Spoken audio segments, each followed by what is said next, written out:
ಇದನ್ನ ಎಣ್ಣೆಯಲ್ಲಿ ಕರಿಯೋ ಅಗತ್ಯನೇ ಇಲ್ಲ.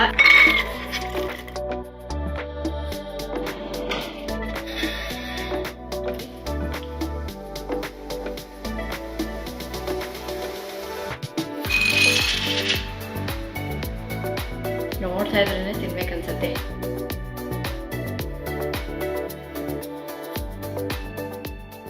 ಇವತ್ತಿನ ನಮ್ಮ ಫುಡ್ ಬ್ಲಾಗ್ನಲ್ಲಿ ಕೆಲವೊಂದು ಸ್ನ್ಯಾಕ್ ರೆಸಿಪಿನ ತೋರಿಸ್ಬೇಕು ಅಂದ್ಕೊಂಡಿದ್ದೀನಿ.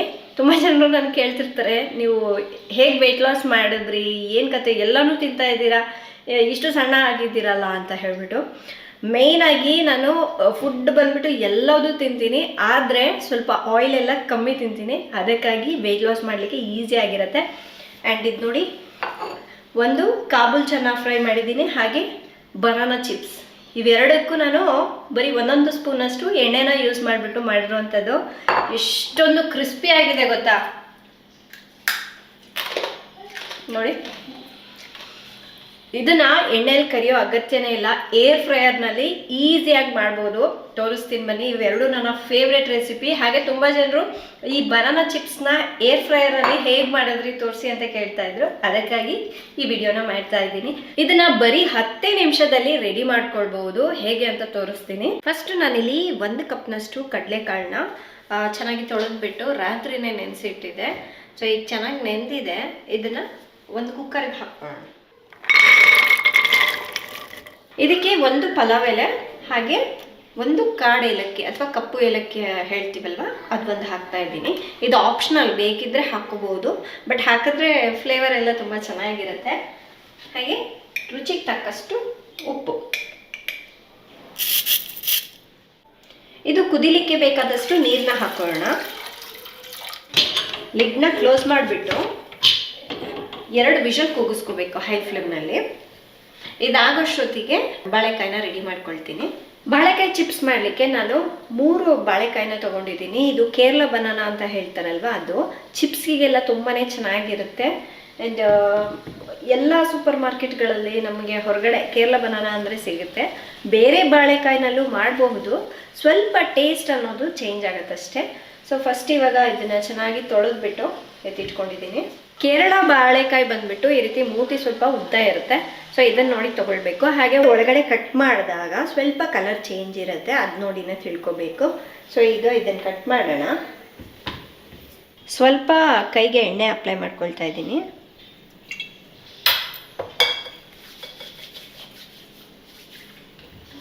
ಈಗ ಫಸ್ಟು ಈ ಸಿಪ್ಪೆನೆಲ್ಲ ತಕ್ಕೊಂಬಿಡೋಣ. ಫಸ್ಟ್ ಈ ಥರ ಕಟ್ ಮಾಡಬೇಕು ಮೇಲ್ಗಡೆನೆ, ಬರೀ ಸಿಪ್ಪೆಗಷ್ಟೇ ಕಟ್ ಮಾಡಿಕೊಂಡು ಆನಂತರ ಹೀಗೆ ತೆಗೆಯೋದು.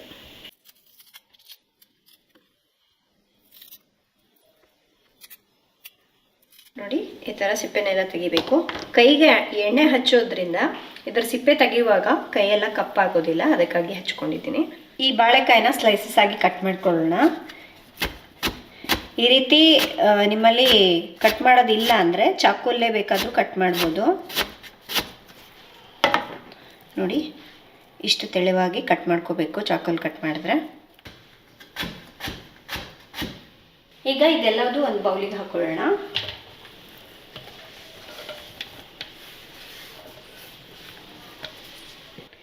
ಇದಕ್ಕೆ 1/4 ಟೀ ಸ್ಪೂನಷ್ಟು ಉಪ್ಪು, ಹಾಗೆ 1 ಸ್ಪೂನಷ್ಟು ಕೊಬ್ಬರಿ ಎಣ್ಣೆ ಹಾಕ್ತಾ ಇದ್ದೀನಿ. ನಿಮ್ಮ ಹತ್ರ ಕೊಬ್ಬರಿ ಎಣ್ಣೆ ಇಲ್ಲ ಅಂದರೆ ನಾರ್ಮಲ್ ಕುಕ್ಕಿಂಗ್ ಆಯಿಲ್ನ ಕೂಡ ಯೂಸ್ ಮಾಡ್ಬೋದು. ಈಗ ಮಿಕ್ಸ್ ಮಾಡ್ಕೊಳ್ಳೋಣ.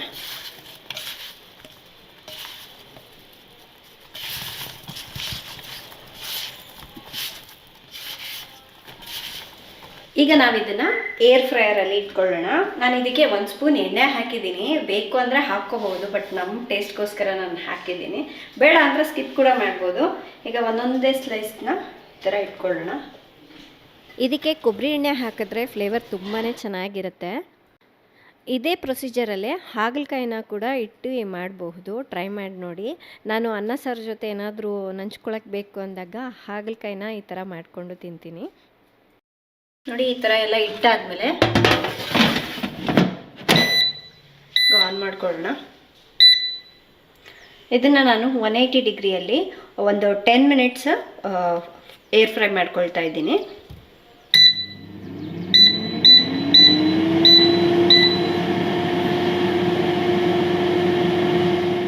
ಫ್ರೆಂಡ್ಸ್, ಈಗ ಒಂದು 5 ಮಿನಿಟ್ಸ್ ಆಗಿದೆ.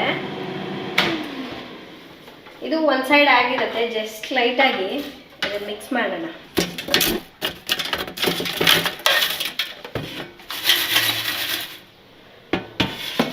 ಈಗ ಮತ್ತೆ ಇನ್ನೂ ಒಂದು 5 ಮಿನಿಟ್ಸು ಕುಕ್ ಮಾಡೋಣ.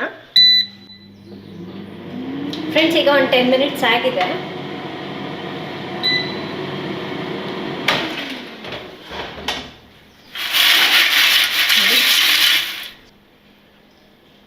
ಹೀಗೇನೆ ಸರ್ವ್ ಮಾಡ್ಬೋದು.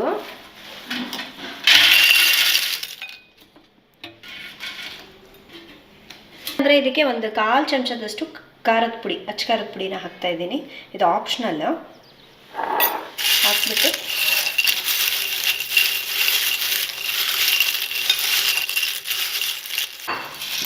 ಇದಕ್ಕಿನ್ನೂ ಬೇಕು ಅಂದರೆ ಚಾಟ್ ಮಸಾಲ ಮತ್ತು ಆಮ್ಚೂರ್ ಪೌಡರು ನಿಮ್ಮ ಟೇಸ್ಟಿಗೆ ತಕ್ಕನಂಗೆ ಹಾಕ್ಕೋಬೋದು. ಬರೀ ನಾನು ಇದಕ್ಕೆ ಉಪ್ಪು ಖಾರ ಹಾಕಿ ಅಷ್ಟೇ ಮಾಡಿದ್ದೀನಿ. ಸೌಂಡ್ ನೋಡ್ತಾ ಇದ್ರೇ ಗೊತ್ತಾಗ್ತಾ ಇದಲ್ವ ಹೇಗಿದೆ ಅಂತ.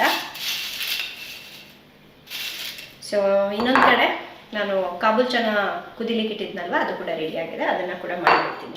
ನೋಡಿ, ಕಾಳು ಬಂದು ಒಂದಿಷ್ಟು ಬೆಂದಿರಬೇಕು. ಈ ಥರ ಕೈಯಿಂದ ಪ್ರೆಸ್ ಮಾಡಿದಾಗ ಈ ಥರ ಸಾಫ್ಟಾಗಿರಬೇಕು. ಫಸ್ಟು ಇದರಲ್ಲಿರೋ ನೀರನ್ನ ಸೋಸ್ಕೊಂಡ್ಬಿಡೋಣ.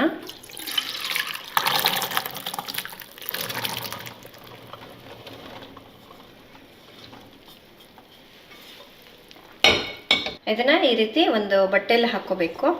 ಅಂದರೆ ಇದರಲ್ಲಿ ಇರುವಂತಹ ನೀರನ್ನೆಲ್ಲ ಸ್ವಲ್ಪ ಡ್ರೈನ್ ಮಾಡ್ಕೋಬೇಕು.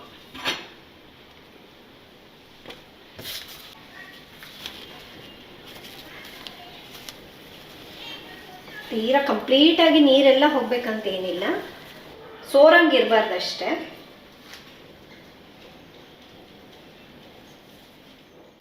ಇದನ್ನು ಒಂದು ಬೌಲಿಗೆ ಹಾಕ್ಕೊಳ್ಳೋಣ.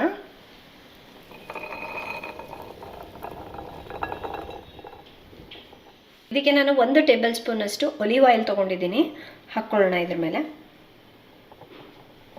ಹಾಕ್ಬಿಟ್ಟು ಎಲ್ಲದಕ್ಕೂ ಈ ಥರ ಹೊಂದ್ಕೊಳ್ಳೋ ರೀತಿ ಮಿಕ್ಸ್ ಮಾಡ್ಕೋಬೇಕು.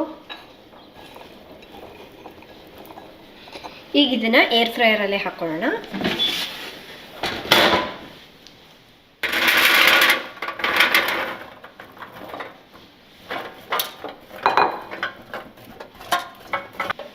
ಇದು ಕೂಡ ಅಷ್ಟೇ 180 ಡಿಗ್ರಿಯಲ್ಲಿ 10 ಮಿನಿಟ್ಸ್ ಫ್ರೈ ಮಾಡ್ಕೋಬೇಕು. 180 ಡಿಗ್ರಿ.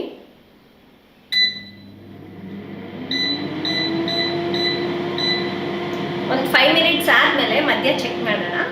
ಅಷ್ಟರಲ್ಲಿ ಒಂದು ಒಳ್ಳೆ ಮಸಾಲೆನ ರೆಡಿ ಮಾಡ್ಕೊಳ್ಳೋಣ. ಒಂದು ಬೌಲ್ಗೆ ಅರ್ಧ ಟೀ ಸ್ಪೂನಷ್ಟು ಅಚ್ಕಾರದ ಪುಡಿ, 1 ಟೀ ಸ್ಪೂನಷ್ಟು ಡ್ರೈ ಮ್ಯಾಂಗೋ ಪೌಡರ್, 1 ಟೀ ಸ್ಪೂನಷ್ಟು ಚಾಟ್ ಮಸಾಲ, ಒಂದು ಸ್ವಲ್ಪ ಬ್ಲ್ಯಾಕ್ ಸಾಲ್ಟನ್ನು ಹಾಕಿದ್ದೀನಿ. ಸೊ ಅದು ಫ್ಲೇವರು ಟೇಸ್ಟ್ ಚೆನ್ನಾಗಿರುತ್ತೆ ಅಂತ. ಆ್ಯಂಡ್ ಇದೆಲ್ಲದು ಹಾಕಿ ಚೆನ್ನಾಗಿ ಮಿಕ್ಸ್ ಮಾಡಿಕೊಂಡು ರೆಡಿ ಇಟ್ಕೋಬೇಕು. ಫ್ರೆಂಡ್ಸ್, ಈಗ ಒಂದು 5 ಮಿನಿಟ್ಸ್ ಆಗಿದೆ. ನೋಡಿ, ಒಂದು ಅರ್ಧದಷ್ಟು ಬೆಂದಿದೆಲ್ಲ. ಇದನ್ನು ಮಿಕ್ಸ್ ಮಾಡೋಣ ಒಂದ್ಸಲ.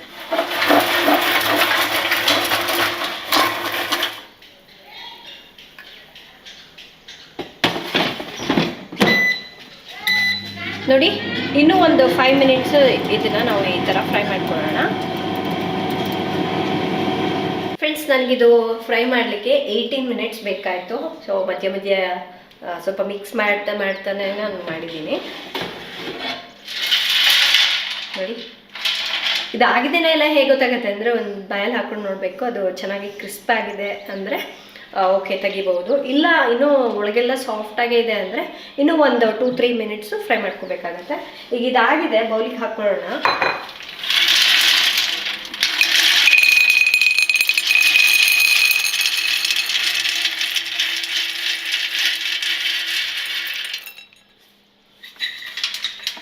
ನಾವು ಫಸ್ಟಿಗೆ ಮಸಾಲೆನ ರೆಡಿ ಮಾಡ್ಕೊಂಡಿದ್ವಲ್ವ, ಅದನ್ನು ಆ್ಯಡ್ ಮಾಡ್ಕೊಳ್ಳೋಣ.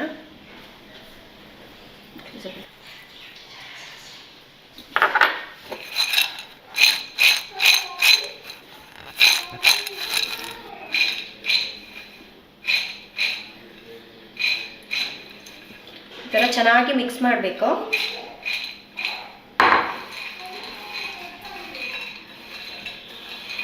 ಅಂದರೆ ಎಲ್ಲ ಕಾಳಿಗೆ ಮಸಾಲೆ ಹೊಂದ್ಕೊಳ್ಳೋ ರೀತಿ ಮಿಕ್ಸ್ ಮಾಡೋಣ.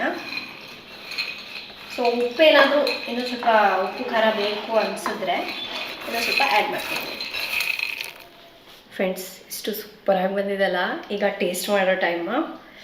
ನೋಡ್ತಾ ಇದ್ರೇ ತಿನ್ಬೇಕನ್ಸುತ್ತೆ. ಈ ಟೀ ಕಾಫಿ ಜೊತೆಗೆ ನಾವು ಅದು ಇದು ಫ್ರೈಡ್ ತಿನ್ನೋದಕ್ಕಿಂತ ಇದನ್ನು ಸರ್ವ್ ಮಾಡ್ಬೋದು, ಅಥವಾ ಈವ್ನಿಂಗ್ ಸ್ನ್ಯಾಕ್ಸ್ ಏನಾದರೂ ತಿನ್ಬೇಕನ್ಸುತ್ತೆ ನಾವು.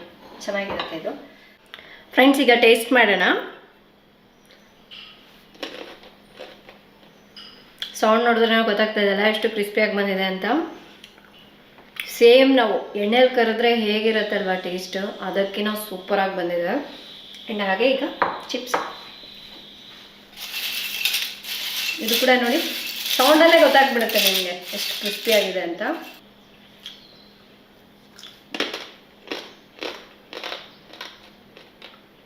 ತುಂಬಾ ಕ್ರಿಸ್ಪಿಯಾಗಿ ಬಂದಿದೆ. ಇದು ಅಷ್ಟೇ, ಟೇಸ್ಟ್ ಸಖತ್ತಾಗಿದೆ, ಖಾರವಾಗಿ. ನೀವು ಆರಾಮ್ಸೆ ಇದನ್ನು ಒಂದು ವಾರದಿಂದ 10 ದಿವಸ ಇಟ್ಕೊಂಡು ತಿಂದರೂ ಏನೂ ಆಗೋದಿಲ್ಲ. ನಮ್ಮನೇಲಿ ಇದೆ ಒಂದು ಬ್ರೇಕ್ಫಾಸ್ಟ್ ಸ್ಟೇಷನ್ ಪಕ್ಕದಲ್ಲೇ ಸ್ನ್ಯಾಕ್ಸ್ ಸ್ಟೇಷನ್ ಕೂಡ ಮಾಡ್ಕೊಂಡಿದ್ದೀನಿ. ಚಿಪ್ಸ್ ಎಲ್ಲ ಅಲ್ಲೇ ಸ್ಟೋರ್ ಮಾಡಿಟ್ಟಿರ್ತೀನಿ, ಯಾವಾಗ ಬೇಕೋ ಅವಾಗ ಮಾಡಿ ತಿಂತಾ ಇರ್ತೀನಿ. ಆ್ಯಂಡ್ ಇದು ಅಷ್ಟೇ, ನೀವು ಇದು ತಣ್ಣಗಾದ್ಮೇಲೆ ಒಂದು ಏರ್ಟೈಟ್ ಕಂಟೈನರಲ್ಲಿ ಸ್ಟೋರ್ ಮಾಡಿ ಇಟ್ಕೊಂಡ್ರೆ ಆರಾಮ್ಸೆ 10 ದಿವಸ ಇಟ್ಕೊಂಡು ತಿನ್ಬೋದು. ಮಾಡೋದು ಕೂಡ ತುಂಬ ಈಸಿ ಇದೆ ಅಲ್ವಾ. ಒಂದು 20 ನಿಮಿಷದಲ್ಲಿ 2 ಸ್ನ್ಯಾಕ್ಗಳನ್ನ ರೆಡಿ ಮಾಡ್ಕೊಳ್ಬೋದು. ಆ್ಯಂಡ್ ತಮ್ಮೆಲ್ಲರಿಗೂ ಈ 2 ಸ್ನ್ಯಾಕ್ ರೆಸಿಪಿ ಇಷ್ಟ ಆಗಿದೆ ಅಂದ್ಕೊಳ್ತಾ ಇದ್ದೀನಿ. ಇಷ್ಟ ಆದರೆ ಪ್ಲೀಸ್ ಲೈಕ್ ಮಾಡಿ. ನೀವು ಕೂಡ ಟ್ರೈ ಮಾಡಿದರೆ ದಯವಿಟ್ಟು ಕಮೆಂಟ್ ಮಾಡಿ ತಿಳಿಸಿ. ಆ್ಯಂಡ್ ಹಾಗೆ ನಾನು ಈ ಏರ್ ಫ್ರೈಯರನ್ನು ಸುಮಾರಾಗಿ 1 ವರ್ಷದ ಮೇಲೇ ಆಯಿತು ಯೂಸ್ ಮಾಡಲಿಕ್ಕೆ. ತುಂಬಾ ಚೆನ್ನಾಗಿದೆ. ನೀವು ಇಂಥ ಸ್ನ್ಯಾಕ್ಸ್ ಮಾಡೋಕ್ಕೆ ಬರಲ್ಲ ಅಂತ ಇಲ್ಲ, ಬಟ್ ಗೊತ್ತಿರಬೇಕಷ್ಟೇ. ಎಲ್ಲದೂ ಮಾಡ್ಬೋದು, ತುಂಬ ಈಸಿಯಾಗಿರುತ್ತೆ. ಆ್ಯಂಡ್ ಹಾಗೆ ಒಂದು ತಂದಿಟ್ಕೊಂಡ್ಬಿಟ್ರೆ ಈ ಥರ ಸ್ನ್ಯಾಕ್ಸ್ ಎಲ್ಲ ತಿನ್ನಬೇಕು ಅಂತ ಕ್ರೇವಿಂಗ್ಸ್ ಇರುತ್ತೆ ನೋಡಿ. ಸೊ ಅಂಥವ್ರಿಗೆ ತುಂಬಾ ಹೆಲ್ಪ್ ಆಗುತ್ತೆ. ಸೊ ನನ್ನ ವೆಯ್ಟ್ ಲಾಸ್ಗೆ ಇದು ಕೂಡ ಒಂದು ಕಾರಣ ಅಂತ ಹೇಳ್ತೀನಿ. ಯಾಕೆಂದರೆ ಜಂಕ್ ಎಲ್ಲ ಆಲ್ಮೋಸ್ಟ್ ಅವಾಯ್ಡ್ ಮಾಡಿಬಿಟ್ಟಿದ್ದೀನಿ. ನಾನು ಮನೇಲೇ ಈ ಥರ ಮಾಡಿಟ್ಕೊಂಡ್ರೆ ಹೊರಗಡೆ ತಿನ್ಬೇಕಂತಾನೆ ಅನಿಸಲ್ಲ. ಸೊ ಹಾಗಾಗಿ ಯಾರೆಲ್ಲ ವೆಯ್ಟ್ ಲಾಸ್ ಮಾಡ್ಬೇಕು ಅಂದ್ಕೊಂಡಿದ್ದೀರಾ ಖಂಡಿತವಾಗ್ಲೂ ಇದನ್ನು ತೊಗೊಳ್ಳಿ. ನಾನು ಅಗಾರ ಅವ್ರದ್ದು ತರಿಸ್ಕೊಂಡಿದ್ದೀನಿ, ಡಿಸ್ಕ್ರಿಪ್ಷನಲ್ಲಿ ಲಿಂಕ್ ಕೊಟ್ಟಿರ್ತೀನಿ, ಬೇಕು ಅಂದರೆ ತೊಗೊಳ್ಳಿ. ಆ್ಯಂಡ್ ಇವತ್ತಿನ ಈ 2 ಸ್ನ್ಯಾಕ್ಸ್ ತಮ್ಮೆಲ್ಲರಿಗೂ ಇಷ್ಟ ಆದರೆ ಪ್ಲೀಸ್ ಲೈಕ್ ಮಾಡಿ, ಶೇರ್ ಮಾಡಿ. ನಾಳೆ ಇನ್ನೊಂದು ಹೊಸ ರೆಸಿಪಿಯೊಂದಿಗೆ ಮತ್ತೆ ಸಿಗ್ತೀನಿ. ಅಲ್ಲಿವರೆಗೂ ಟೇಕ್ ಕೇರ್, ಬಾಯ್.